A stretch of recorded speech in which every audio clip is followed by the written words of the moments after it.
জিন্দেগিতে পেয়েছি। বড় মজাদার কথা, বড় সচেতন মানুষ।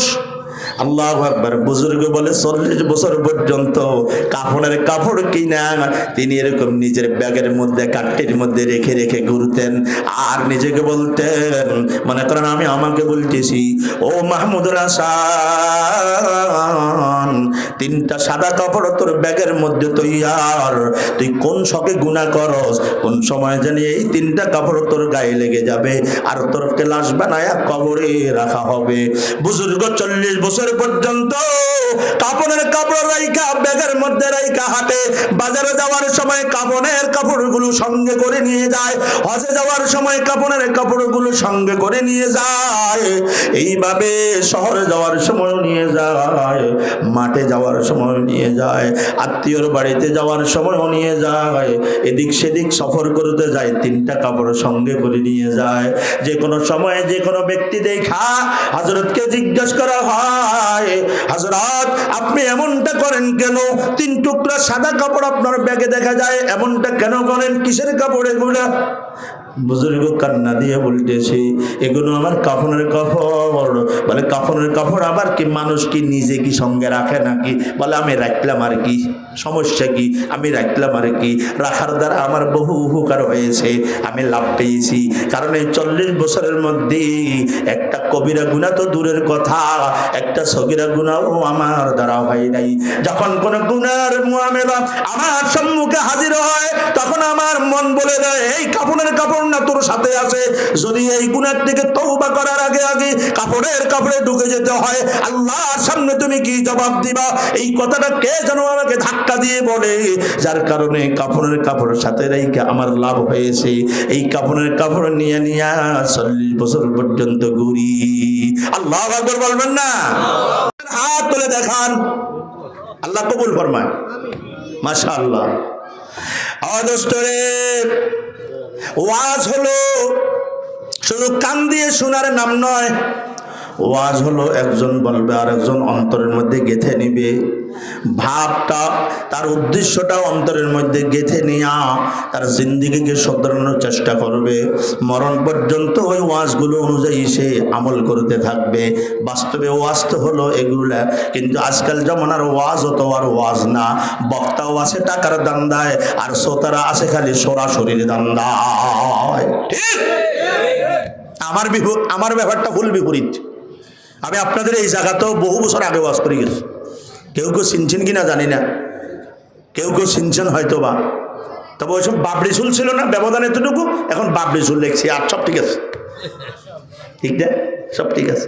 অনেকে দেখে আসে, হুজুর আপনি সেই আগে আসছেন না? হ্যাঁ সেই হুজুর আমি একদম খুব সাদা সিধা, যে সে আমার সাথে কথা বলবে আমি একদম ফ্রি মনে কথা বলি। শুনেন, আল্লাহ নবী সাধারণ একজন পাবলিকের সাথে কথা বলতেন, কোনো দ্বিধা করতেন না। এত মুটমাটের কি আছে? এত অহংকারী তাকাব্বুরি কি আছে? বাবা আমি মেহমান হয়ে আসছি, একবারে এক কোণে বসে থাকতে হবে আর খালি বসে বসে চুপচাপ করে বসে থাকবো, কোনো কথা বলা যাবে না কেন? কি হয়েছে আমার? এত এই জন্য আমি স্বাভাবিকভাবে চলি। যে কথাটা বলতেছিলাম, দোস্ত বাপ মারা, এজন্য খুব অন্তরে কানে শোনা চাই, আমলের নিয়তে শোনা চাই। আমার বয়স যেতে যেতে যেতে যেতে বলছি 40 হয়ে গেছে, হায়াত 40 হয়ে গেছে। বলেন তো দেখি, নির্ধারিত যেই সময় আমাকে আল্লাহ দিয়েছে সেখান থেকে আর কত বাকি? 20। আল্লাহু আকবার। দেখেন, আরো হতে হতে আরো 10 দিয়ে দিলাম, আমার হায়াতের বয়স হয়ে গেছে 50। আমাকে বলে 50 বছর ওয়ালা, 50 বছরের মুরব্বী। কিন্তু 60 থেকে 50 গেলে যে আর দুনিয়াতে চলার বয়স আর 10 বছর থাকে সেই খবর নাই।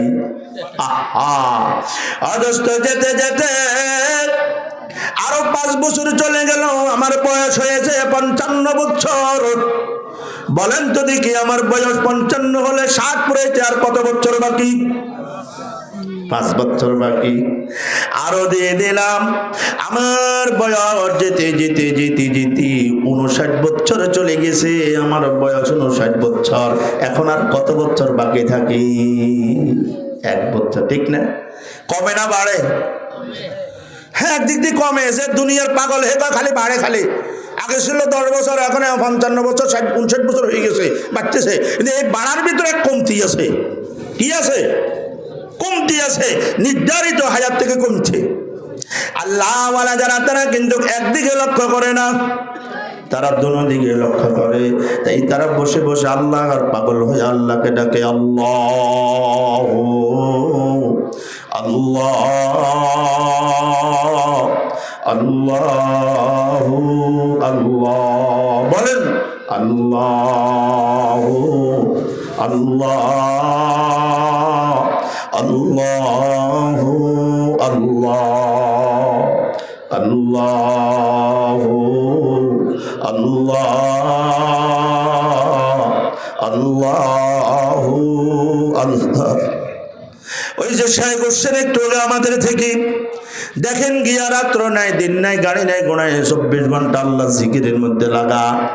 আল্লাহু আকবার, জীবনটা জিকিরে জিকিরে জিকিরে জিকিরে, ওয়াজের মধ্যেও জিকির, একা একাও জিকির, রাত্রও জিকির, দিনেও জিকির। মানুষের মাঝে থাকি তখন অন্তরের মধ্যে চলতেছে জিকির, আল্লাহ আল্লাহ। মহব্বতে বলবো, আল্লাহর মহব্বতে। আল্লাহ আমার সৃষ্টিকর্তা, এ হাত বানিয়েছে আল্লাহ, পা বানিয়েছে আল্লাহ, চোখ দিয়েছে আল্লাহ, চোখে দেখার দৃষ্টি শক্তি দিয়েছেন আল্লাহ। আমি কেন বারবার তার নাম নেব না? এই জন্য ভালোবাসায় মহব্বতে আমি তার নাম নেব। আল্লাহ আল্লাহ আল্লাহ আল্লাহ। দেখ, মনটা ঠান্ডা হয়ে যায়। আল্লাহর নাম ডাক দিলে মন শীতল হয়ে যায়। কি বলেন, কথা ঠিক কিনা? মহাব্বতের মানুষের নাম যখন আলোচনা হয়, মহাব্বতের মানুষটা, মানুষের অন্তর ঠান্ডা হয়ে যায়। আমার অমুক বন্ধুর নাম শুনলাম, আমার অমুক দোস্তের কথা শুনলাম, মনটা শীতল হয়ে গেল। যার সাথে আল্লাহ পাকের সাথে গভীর সম্পর্ক, রাতে সম্পর্ক, দিনে সম্পর্ক, চলাফেরায় সম্পর্ক, আমলে আখলাকে সম্পর্ক, এই ব্যক্তি যখন আল্লাহর নাম শুনে তার অন্তরটা শীতল আর ঠান্ডা হয়ে যায়। আল্লাহ আল্লাহ আল্লাহ আল্লাহ আল্লাহ আল্লাহ আল্লাহ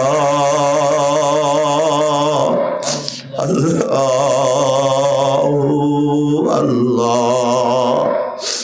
আল্লাহু আকবার। যেতে যেতে 59 বছর চলে গেল। এদিক দিয়ে মালিক আমাকে ডাকতেছে, আমার খবর নাই।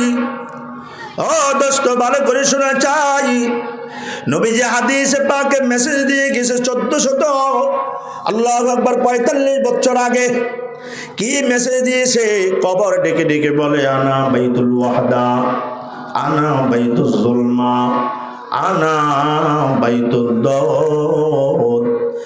আমি অন্ধকার ঘর, আমি একা ক্ষেত্রের ঘর, আমি পোকা মাকড়ের ঘর, আমি অপরিচিত ঘর। আমার মাঝে পরিচিত কোনো কেউ নাই, আর কেউ আসবেও না। তোর যে মাত্র 1 বছর হায়াত বাকি, তোর কি খবর আছে? তোর কি খবর আছে? আগামী বছর আসতে আসতে এমন সময় তোমাকে কবরের পথিক বানানো হবে। কি প্রস্তুতি নিয়েছো কবরে থাকার জন্য? কারণ অপরিচিত কিছু জিনিস তোমার সাথে অ্যাড হবে 1 বছর পর। এমন কিছু কাপড় তোমার জামা বানানো হবে, যেই কাপড়গুলো তুমি ইতিপূর্বে আর দেখো নাই। বলেন তো সেই কাপড়ের নাম কি? মাশাআল্লাহ, কাফনের কাপড়। এই কাফনের কাপড় কি মানুষ আগে কিনে না মরলে পরে কিনে? বলতে হবে, মরলে পরে কিনে না আগে কিনে? তবে আমি স্বাভাবিক আমরা কাপড়ের কাপড় সাথে রাখি না, মরলে পরে কাপড়ের কাপড় আসে। তাহলে এমন 3টা কাপড় আসবে যে কাপড়গুলো অপরিচিত, জীবনে কোনোদিন আমার চোখে দেখি নাই। এমন কয়েকটা বাঁশ আসবে, বাঁশগুলো আমার অপরিচিত। আমি কিন্তু জানি না বাঁশমুড়ার কোন কোন বাঁশগুলো আমার কবরের ছাউনি হবে। কথা বলেন ঠিক কি ঠিক না? এরপরে এমন একটা ঘর আর গর্ত বানানো হবে, যেই গর্তটা আমার মৃত্যুর পরে বানানো হবে, আগে বানানো হবে না। আগে কেন বানাবে প্রশ্ন করা হয় না, আগে বানানোর কোনো প্রশ্নই আসে না, বানানো হয় মৃত্যুর পরে। আর সেই ঘরের নাম হলো কবর। তাহলে কবর নতুন ঘর, কাফনও নতুন কাপড়, আর ঘরের ছাউনি গুলোও নতুন নতুন। আমার সাথে পরিচয় নাই, ঘরের বিছানা পাতিও নাই, ঘরটা হবে অন্ধকার, ঘরের মধ্যে হবে সাপ বিচ্ছুর গর্ত, চতুর্দিকে কোনো ঘর থাকবে না, কোনো দরওয়াজা থাকবে না, জানালা থাকবে না। দুনিয়ার ঘরের থেকে সম্পূর্ণ বিপরীত। এ দুনিয়াতে একটা জঙ্গলেও যদি ঘর বানানো হয়, কমপক্ষে দুই একটা জানালা, একটা দরওয়াজা দেওয়া হয়, কারণ ঘরে ঢুকলে তো বাইর হতে হবে। কিন্তু কবরটা এমন বিপরীতের বিপরীত, দরজা তো নাই, নেই জানালাও নাই। তা বলে না এ ভাই, কথা বুঝতেছেন তো? এই পিছনেরা বুঝেননি, দেখে হাত তোলেন তো কারা বুঝেন? আল্লাহু আকবার, সবাই বুঝেন? কারণ একটু সাইসি কম পাইলে হয়তো মনে করি মনে আমার ওয়াজ বোঝে না, তাহলে সাইডা দৌড় মারলে ভালো হইব। কারণ এত কষ্ট করে শীতের মধ্যে বসছেন, ওয়াজ না বললে বসে থেকে লাভ কি? আল্লাহ আল্লাহ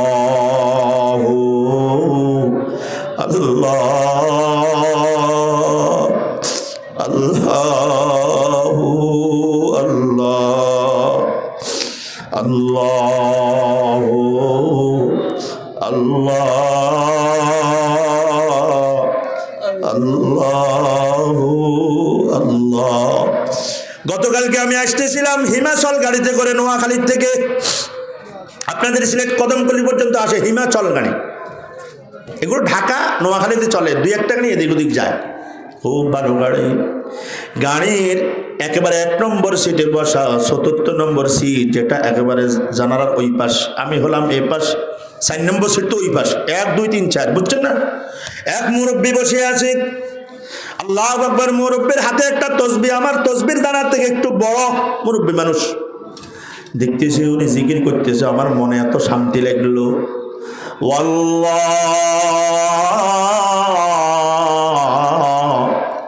মনে করলাম রাত 10টা 11টায় রওনা হয়েছি, সেই সুদূর সিলেটে যাব আগামীকালের প্রোগ্রাম ধরার জন্য। গাড়ির মধ্যে মনে করছি সবাই আড্ডা করে, সবাই মোবাইল দেখে, সবাই কথা বলে বা ঘুমিয়ে আসে, এমনটা মনে মনে কল্পনা করছি।